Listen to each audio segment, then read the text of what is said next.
Hi everyone and welcome to a special episode of Just Good Games. It is a Gamescom special. Right, so last night was the opening night of Gamescom. It goes on all week, but there was a massive presentation last night. So I sat and watched it. It was about 2 hours long and I took some notes. I will not remember everything, so that's why I've got my notes on me. And I'm just going to take you through what I think were some of the best trailers and best games which are coming out from that. So I hope you enjoy.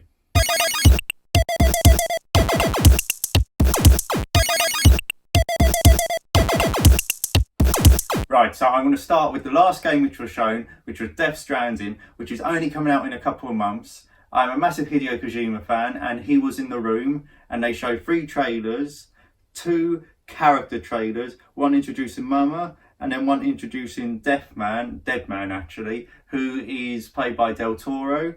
They showed then a gameplay trailer, and like the biggest cheer of the night came when they showed Norman Reedus having to do a wee when he woke up. It's really weird, and it's the most Hideo Kojima thing ever, except for ladders, which he showed a lot of them. What a thrill. But anyway, he after the wee bit, he had to confirm that you cannot see Norman Reedus' penis in it, which, unrealistic Kojima, you know? Get on it, start the petition. Let's see Norman Reedus. Anyway, this game looks amazing, and I can't wait for it to come out in a couple months. This was probably the only gameplay trailer we'll probably see. He mentioned Tokyo Game Show, but I'm not sure whether it'll get to that point. So anyway, Death Stranding. You already knew about it, but...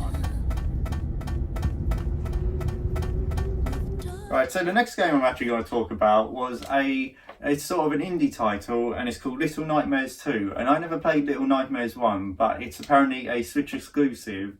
And I've had a little look at it since, and it looks a bit like a cross between Limbo and Inside, and if Sackboy from Little Big Planet was evil. It looks really good, and this time it's coming out on the Xbox One and PS4. It looks like a platforming game. It looks really good, really sort of creepy and scary, so I'm looking forward to that.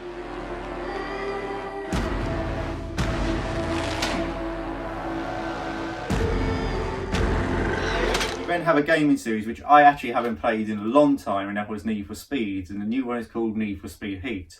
I've not actually played one since Underground 2, which was a long time ago, but was a really good game.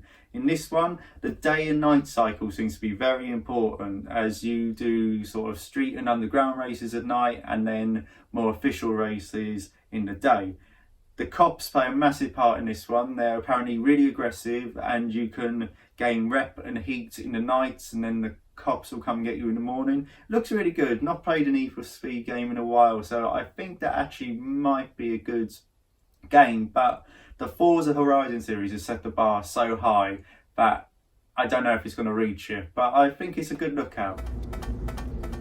But you're so surprised. The presentation actually started with a Gears 5 trailer. It was a story trailer, and it actually looks really good. It seems to be focusing on Kate and then the war as well. The guy who came out, I can't remember his name, said there was sort of like 2 stories going on, like the main war between the Locusts and then the inner fight with Kate, with these visions that she's having about, I think, the Locust Queen and all that, which seems pretty cool. They introduced some of the Horde modes mechanics. There's like an ultimate ability for every character, which is almost like a sort of finishing move, which I imagine you build a bar up and you hit that, which looks pretty cool. The multiplayer, the single player campaign is actually split screen. You've got 3 players. You can play as Jack now, which seems really cool. And yeah, it seems like a really cool game. I'm probably not going to get it straight away, but I'll definitely get it later, as I don't have Game Pass, so I can't get it for free or play it before for free.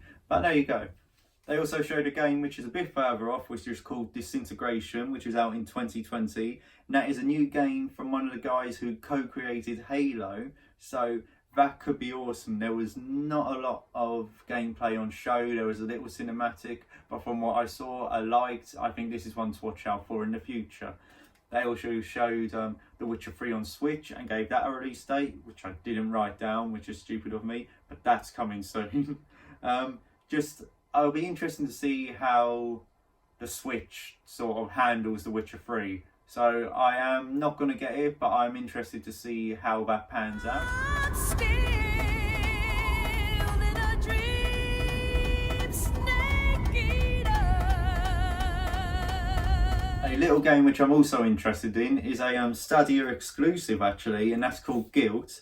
And that is, you sort of play as a kid, and then your fears are manifested as monsters, and it's in sort of a dark world. The trailer shows this girl going around the school, and she has a flashlight, and it's a bit like Alan Wake in the sense you can sort of flash the flashlight in the monsters and face, and that'll kill them. It's also looks like more of like a puzzle game, like there was her sort of like having to turn on electric to sort something out, and loads of puzzles like that, so that looks really cool too. Also, they showed some of FIFA 2020, which they showed the Volta football mode, which is like FIFA Street, which is actually going to make me buy FIFA this year.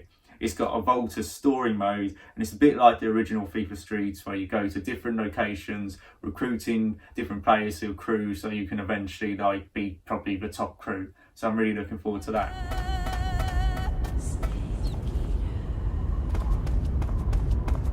I'm just going to touch on Borderlands 3, which, to be honest, if this was coming out a couple of years ago, I'd probably be a bit more hyped for it. Like, I love the Borderlands series, but this just seems like a last throw of the dice for Gearbox.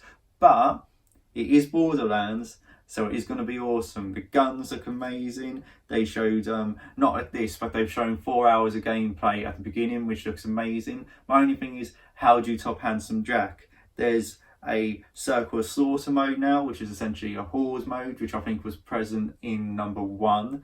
And then they've also got a Proving Grounds mode, which is sort of in the end game, which I think they are a bit like raids, and depending on what objectives you hit, you get better loot at the end. So yeah, that looks good as well.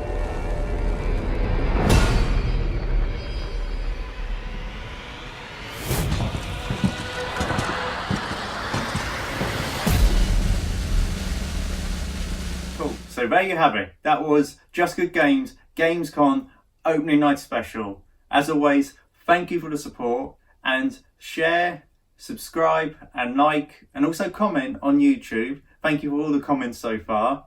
And also like us on Facebook and follow us and like all the Instagram stuff. So you have been watching Just Good Games, Gamescom special.